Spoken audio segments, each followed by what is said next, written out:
I didn't have security detail as Attorney General, and that was actually the time when I was getting death threats because I had filed on behalf of the state of Hawaii against President Trump for the Muslim travel ban and just the orders that got issued. And we took the stand based on religious discrimination, ethnic discrimination. Felt like that's just a really, really strong value for the people of Hawaii, and it was something that a large portion of the population or their parents or grandparents had gone through during the Japanese internment camps in World War II.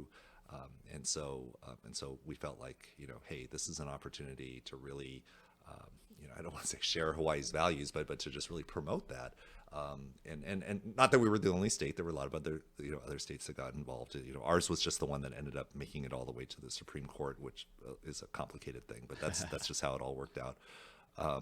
And so yeah, when I got involved in that, it was a very heavily charged lawsuit to get involved in, and I think a lot of it had to do with the fact that the president would really, like as we know now in 2021, would really kind of rile up his group, right.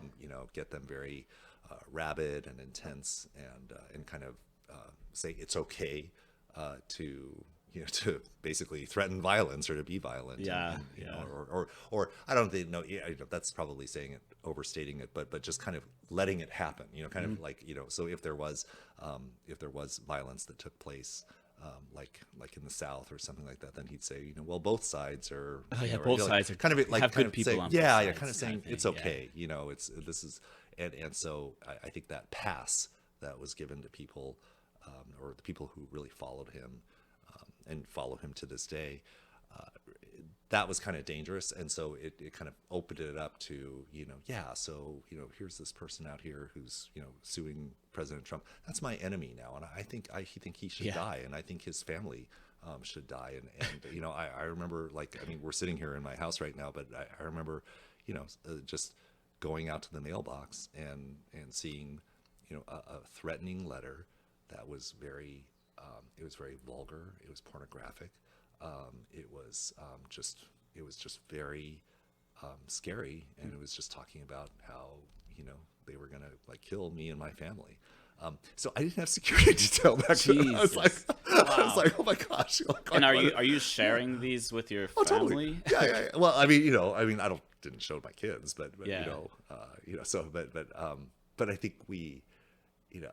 I think that it was just that kind of charged atmosphere. So I don't want to over dramatize my life, because I think we took that letter to our investigators. They kind of figured, okay, this is because they have their ways of checking social media and is this person legit, or or where is this coming from? It was coming from out of state, so it didn't feel like like a legitimate threat, But even though people are telling you this isn't a legitimate threat, it doesn't feel good. It's not. Well, and you never want to take feeling. The chance.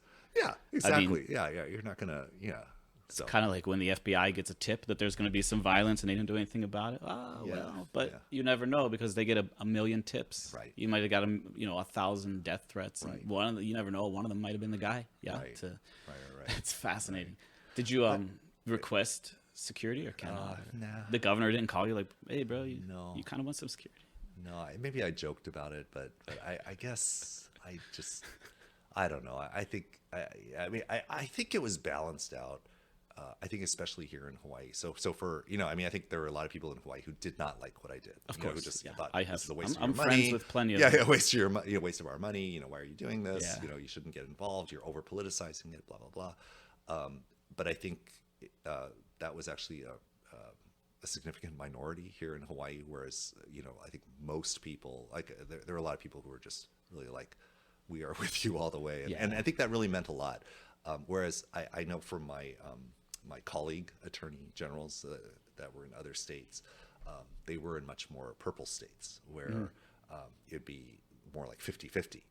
So if they were to do something and take a stand on something like this, then basically they've got half the population against them. Or to me, it felt more like 15% or something like that. And so I think for all the negative stuff I got, there was a lot of really, people who were really moved. I mean, just I mean, like I met with the Muslim families that live here. That they made it all the way from the Middle East out here to Hawaii. They had amazing stories, and just to see how grateful they were, and to actually, I mean, like literally, we're talking about true life stories about people who say, my mother can't get back, or my grandmother yeah, who raised the grandkids is not allowed to come back into the country anymore, and then to be fighting for that, and to realize, well, hey, it easily could have been a ban against people who were of Chinese American descent, or Right. Filipinos, or something like that. President Trump was arguing with the president of the Philippines back then, and so I think people were thinking he's going to put a travel ban on the Philippines. Yeah, I mean, yeah. It's just, that would have made everybody go berserk. I mean, I think that that's one, that one would yeah. have, because Hawaii has a lot of Filipinos. yeah, yeah. And it's besides the Trump lawsuit that you had, what other types of things, like, because I don't know too much about the position of Attorney General. Sure. What is like an average day for the Attorney General, if you can describe it's a lot. It's a little bit more of that drinking from a fire hose, a little bit more of that